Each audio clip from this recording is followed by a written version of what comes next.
جب اللہ کا مقرر کیا ہوا وقت آ جاتا ہے تو تاخیر نہیں کی جاتی، کاش تم جانتے ہوتے۔ جب لوگوں نے نہ مانا تو نوح نے اللہ سے عرض کی کہ پروردگار، میں اپنی قوم کو رات دن بلاتا رہا، لیکن میرے بلانے سے وہ اور زیادہ گریز کرتے رہے۔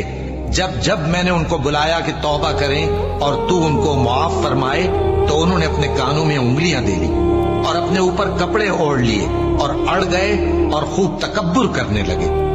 پھر میں ان کو بلند آواز سے بھی بلاتا رہا، پھر علانیہ بھی اور رازداری سے بھی سمجھاتا رہا۔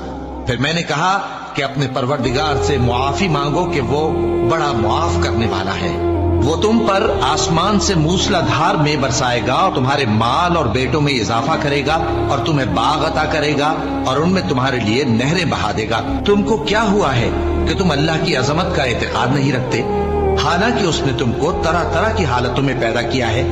کیا تم نے نہیں دیکھا کہ اللہ نے 7 آسمان کیسے اوپر تلے بنائے ہیں اور چاند کو ان میں روشن بنایا ہے اور سورج کو چراغ بنا دیا ہے؟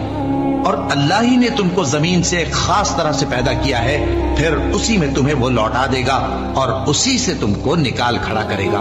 اور اللہ ہی نے زمین کو تمہارے لیے فرش بنایا تاکہ اس کے بڑے بڑے کشادہ رستوں میں چلو پھرو۔